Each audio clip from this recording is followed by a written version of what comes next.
Hello everyone, myself Aman Jaiswal and welcome back to my YouTube channel. और आज की video में हम ग्रामर रूल्स के क्वेश्चन करेंगे मैट्रिक्स एंड डिटर्मिनेंट में। तो आप जेई वाले स्टूडेंट हैं उन्हें बताने की ज़रूरत नहीं कि ग्रामर रूल कितना इंपॉर्टेंट है मैट्रिसेस और डिटर्मिनेंट में। तो इसमें हर साल इसमें से क्वेश्चन आता है भाई, हर साल इसमें से क्वेश्चन आता है यार। तो आप अगर लास्ट ईयर भी देखें तो इसमें से 2 क्वेश्चन आए थे और इस साल भी आने की गारंटी है। ग्रामर रूल में से हर साल गारंटी क्वेश्चन आता ही आता है। आप मिनिमम इसमें 4 मार्क्स स्कोर कर सकते हो और मैक्सिमम 8 मार्क्स भी आप इसमें स्कोर कर सकते हो। इसमें से 1 या 2 मैक्सिमम 2 क्वेश्चन आने होते हैं और मिनिमम 1 क्वेश्चन तो आता ही है हर साल, तो गारंटी है। तो आप क्या कर सकते हैं, अगर आपको अपने 4 नंबर पक्के करने हैं तो आप ये जो मैं क्वेश्चन बता रहा हूँ आप इन्हें कर सकते हैं। अगर आपने कुछ भी नहीं पढ़ा अभी मैट्रिक्स एंड डिटरमिनेंट में, तो ये क्वेश्चन कर लीजिए। आपके मैं गारंटी देता हूँ आपके 4 नंबर पक्के हो जाएंगे, बिल्कुल जी 4 नंबर पक्के हो जाएंगे आपके। तो आप इन क्वेश्चनों को ज़रूर करके जाएं, इन्हें इग्नोर करने की गलती ना करें। तो ये जो क्वेश्चन है ये मैंने लास्ट ईयर के पेपर को एनालाइज करके आपके लिए रेडी करें और ये क्वेश्चन काफ़ी ज़्यादा इंपॉर्टेंट है। ये क्वेश्चन काफ़ी बार रिपीट भी हो चुके हैं, काफ़ी बार रिपीट हो चुके हैं क्वेश्चन ये। और इनमें से कई क्वेश्चन तो ऐसे जो 3-3 साल बैक टू बैक आए हुए हैं। तो आप इन क्वेश्चनों को इग्नोर ना करें। तो चलते हैं वीडियो की तरफ, देखते हैं कैसे कैसे क्वेश्चन है मैट्रिक्स एंड डिटरमिनेंट में। तो ये आ गया ग्रामर रूल। तो पहले इसमें ग्रामर रूल का थोड़ा बेसिक देख लेते हैं, उनके बाद क्वेश्चनों पे चलेंगे। तो पहले ये आ गया पहला जो ग्रामर रूल, 2 में डिवाइड होता है, यूनिक सॉल्यूशन और infinitely many solution. For unique solution के लिए देखते हैं पहले। For unique solution D is not equal to 0, ठीक है, D is not equal to 0 होगा। और ये जो सॉल्यूशन होंगे ट्राइवियल सॉल्यूशन भी कहलाएंगे। कहीं कहीं क्वेश्चन में आपको से पूछ लिया गया है ट्राइवियल सॉल्यूशन, तो कंफ्यूज होने की जरूरत नहीं है, वो यूनिक सॉल्यूशन की ही बात कर रहा है, ठीक है। तो इसमें D is not equal to 0 में यूनिक सॉल्यूशन में 2 कंडीशन होती है। पहली होती है D1 D2 D3 is not equal to 0 और दूसरी होती है D1 equal to D2 equal to D3 is equal to 0। अब इसमें पता कैसे करेंगे। अब जैसे कि हम डिटर्मिनेंट निकालेंगे और वो इज नॉट इक्वल टू 0 आया, तो ये बात तो क्लियर हो जाएगी कि वो यूनिक सॉल्यूशन है। अब यूनिक सॉल्यूशन में भी 2 कंडीशन है, उसका D1 D2 D3 निकालेंगे उसका। अगर वो तीनों इक्वल टू 0 आ जाए, मतलब D1 D2 D3 इज तीनों इक्वल टू 0 आ जाए, तो वो कंसिस्टेंट है, ठीक है। और अगर वो D1 D2 D3 में से कोई एक भी अगर 0 नहीं आता है तो वो कंसिस्टेंट है, तो वो भी कंसिस्टेंट होगा।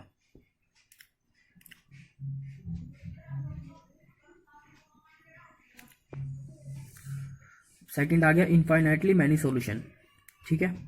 तो इसके लिए जो कंडीशन होती है वो D इक्वल टू 0 होगी। ये जो सॉल्यूशन इन नॉन ट्राइवल सॉल्यूशन भी कहता है, अगर कहीं क्वेश्चन में नॉन ट्राइवल सॉल्यूशन आ जाए तो वो इसका मतलब D equal to 0 infinitely many solution के ऊपर ही बात कर रहा है। तो D इक्वल टू 0 के लिए भी 2 कंडीशन होती हैं यहाँ पे इनफाइनाइटली मैनी सॉल्यूशन के लिए। D1 D2 D3 is equal to 0, मतलब अगर तीनों ही 0 आ जाए तो कंसिस्टेंट होगा और इनफाइनाइटली सॉल्यूशन होगा उसका, ठीक है। तो लेकिन तीनों 0 आने चाहिए। अगर इन तीनों में से कोई एक भी 0 नहीं आया तो वो इनकंसिस्टेंट है और उसका जो होगा वो होगा नो सॉल्यूशन, ठीक है। तो वो आ जाएगा नो सॉल्यूशन में कैटेगरी में। और मैंने एक बात यहाँ पे वो लिख रखी है, जब भी वैल्यू निकालनी हो तो पुट D इक्वल टू 0, मतलब जब भी आपको किसी डिटरमिनेंट में कोई कांस्टेंट दे रखा होगा, फॉर एग्जांपल के G H कुछ भी कांस्टेंट दे रखा होगा, तो उसकी वैल्यू आपको निकालनी है। वो आपको सीधा D इक्वल टू 0 पुट कर देना है, मतलब डिटरमिनेंट को इक्वल टू 0 पुट कर देना है और जो उसकी वैल्यू निकल जाएगी। तो आप देख लीजिए एक बार ये बेसिक चीज़ है, फिर हम क्वेश्चनों की ओर चलेंगे।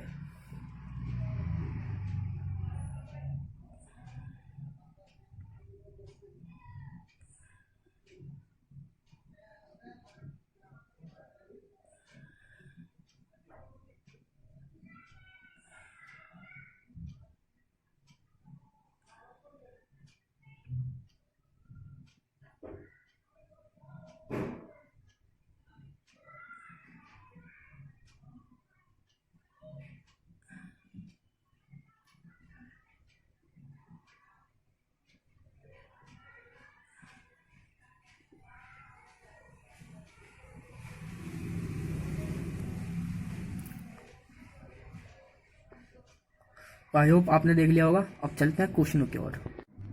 तो ये आ गया हमारे क्रैमर रूल के क्वेश्चन। तो आगे ये आ गया पहला फर्स्ट क्वेश्चन।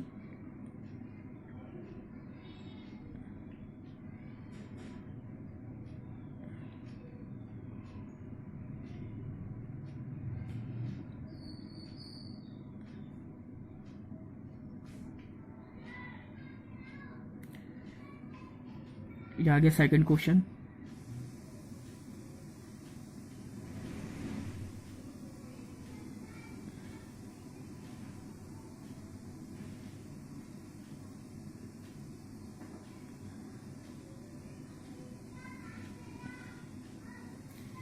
ये आ गया थर्ड क्वेश्चन हमारा।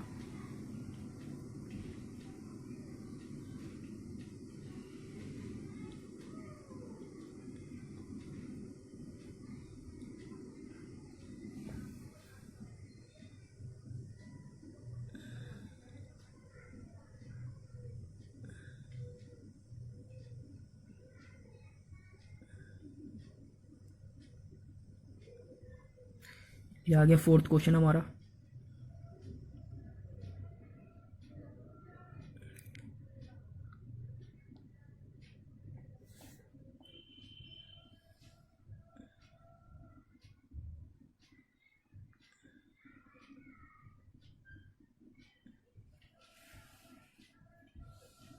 ये आ गया फिफ्थ क्वेश्चन हमारा।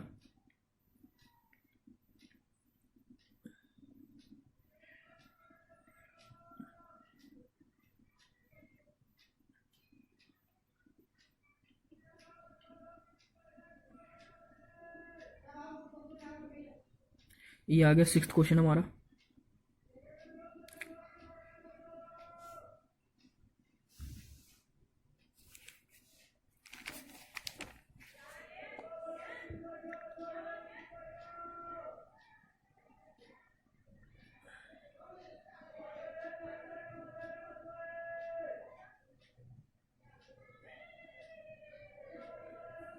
ये आ गया सेवंथ क्वेश्चन हमारा।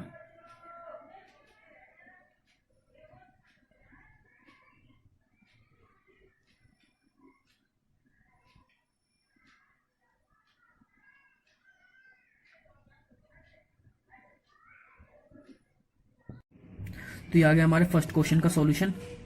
इसमें देखिए आप, मैंने डिटर्मिनेंट निकाल रखा है। तो डिटर्मिनेंट की वैल्यू आई है ए स्क्वायर माइनस 3। तो अब इसे चेक करेंगे। उसमें हमें 4 ऑप्शन दे रखे थे, एक एक करके हर ऑप्शन में इसे चेक करेंगे।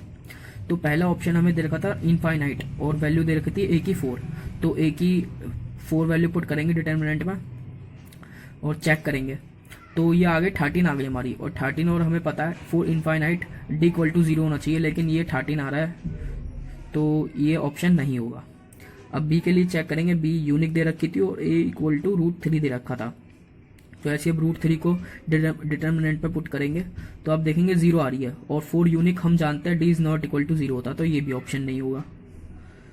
अब सी में दे रखी है हमें इनकंसिस्टेंट और ए इक्वल टू √3 दे रखा है। अब √3 को डिटर्मिनेंट में फिर पुट करेंगे तो 0 आ गया, और हमें पता है for inconsistent D equal to 0 होता है। तो ये हो जाएगा हमारा सी हमारा इसमें सही ऑप्शन हो जाएगा। फिर भी आप एक बार डी देख लीजिए। इनकंसिस्टेंट ए इक्वल टू 4 दे रखा है, तो 4 पुट करेंगे डिटर्मिनेंट में तो 1 आएगा, और हमें जानते हैं for inconsistent D equal to 0 होता है, लेकिन ये 0 नहीं आ रहा है, तो ये भी डी ऑप्शन नहीं होगा। तो आंसर होगा हमारा सी हमारा आंसर हो जाएगा।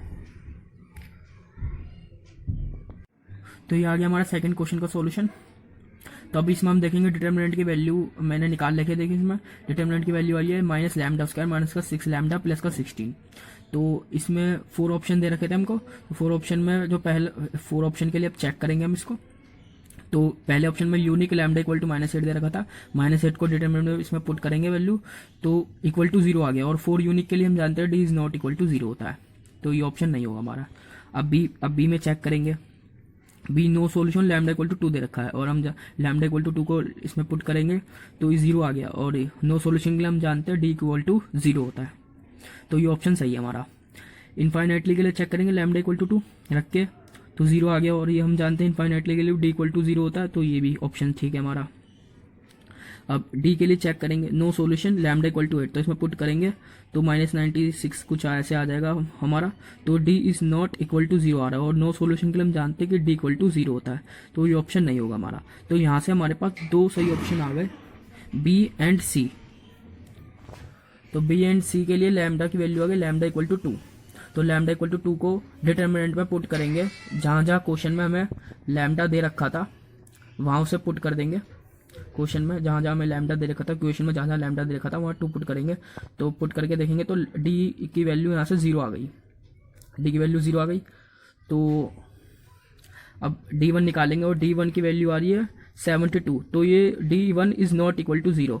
और हम जानते हैं कंडीशन किसकी होती है, D इक्वल टू तो 0 आ रहा है, लेकिन D1 is not equal to 0 आ रहा है। तो हम जानते हैं कि ये जो कंडीशन होती है ये होती है नो सॉल्यूशन की, नो सॉल्यूशन की कंडीशन होती है। तो जो फाइनल आंसर हमारा आ जाएगा वो आ जाएगा बी। तो फाइनल आंसर हमारा आ जाएगा बी, तो करेक्ट ऑप्शन होगा हमारा बी इसमें। अभी आ गया हमारा थर्ड क्वेश्चन का सॉल्यूशन। तो इसमें देखिए मैंने डिटरमिनेंट निकाल रखा है, डिटरमिनेंट आ गया हमारा इक्वल टू 0।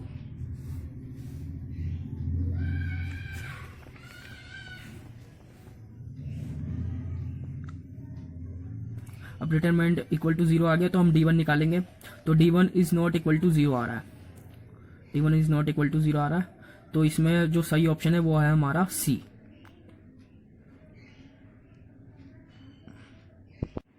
अभी आ गया हमारा फोर्थ क्वेश्चन का सॉल्यूशन। उसमें मैं नॉन ट्राइवल सॉल्यूशन दे रखा था और मैंने बताया था आपको कि वो नॉन ट्राइवल सॉल्यूशन और इनफाइनाइटली मैनी सॉल्यूशन एक ही बात होती है। तो इस डिटरमिनेंट को इक्वल टू 0 पुट करेंगे। 0 पुट करने पे यहाँ पे देखिए मैंने थोड़ी मिस्टेक हो गई थी तो मैंने काट लिया। तो फाइनल जो वैल्यू आएगी लैम्डा की, आप सॉल्व करिएगा आप इसको, तो 0 और 1 आएगी। और तो क्वेश्चन के अकॉर्डिंग हमारा ऑप्शन हो जाएगा ए। इसमें जो सही ऑप्शन होगा इसमें वो हमारा होगा ए ऑप्शन।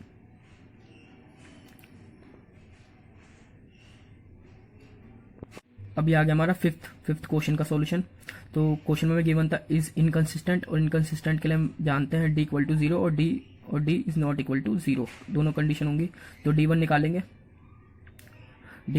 तो D1 की वैल्यू आ जाएगी 2G plus H plus K equal to 0, और क्वेश्चन के अकॉर्डिंग ये होगा हमारा आंसर सी। तो सी ऑप्शन इसमें हमारा होगा करेक्ट आंसर।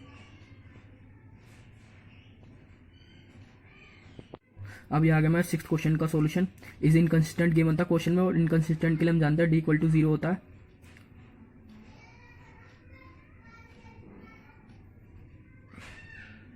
तो हम ऐसे निकाल देंगे, डी इक्वल टू 0 होगा और D1 is not equal to 0 होगा। तो इसमें D1 निकालेंगे, D1 is not equal to 0 put करके तो हम देखेंगे इसमें D1 is not equal to 0 put करके तो ऐसी वैल्यू आ जाएगी हमारी 2 mu minus 5 equal is not equal to 2।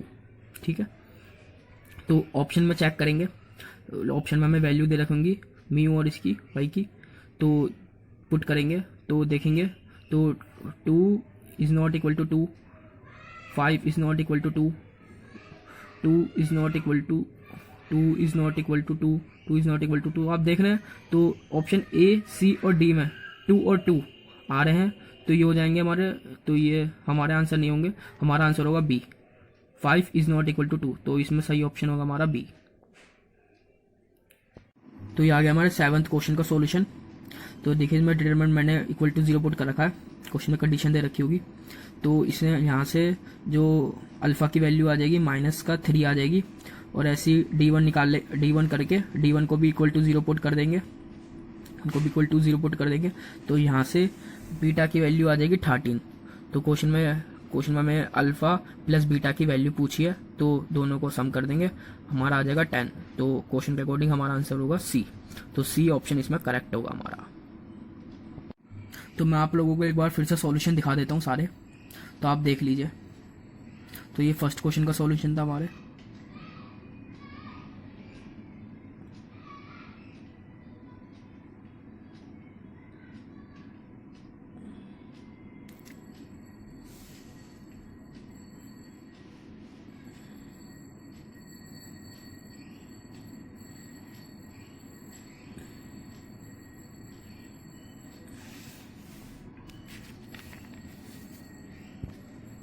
अब यहाँ आ गया हमारा सेकंड क्वेश्चन का सॉल्यूशन।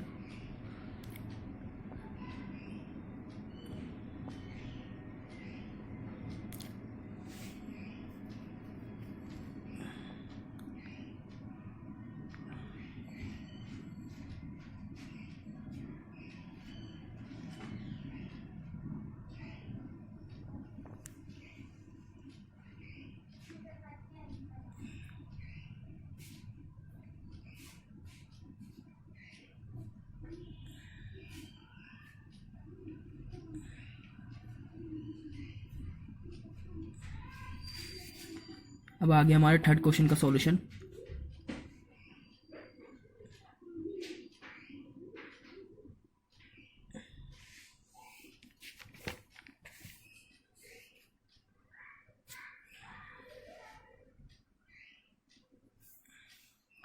अब आ गया हमारे फोर्थ क्वेश्चन का सॉल्यूशन।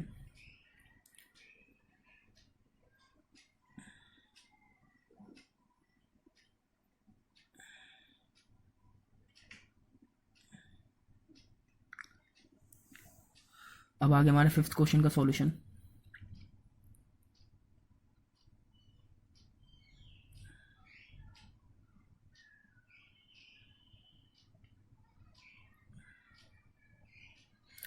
अब आ गया हमारे सिक्स्थ क्वेश्चन का सॉल्यूशन।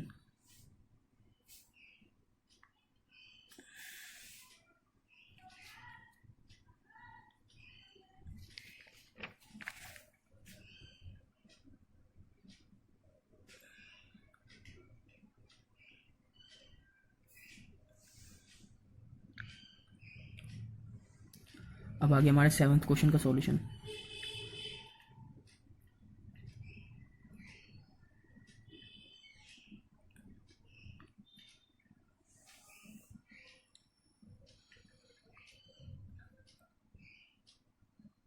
तो आई होप आपने सारे सॉल्यूशन देख लिए होंगे। तो इस वीडियो में इतना ही था। अब मिलेंगे नेक्स्ट वीडियो में।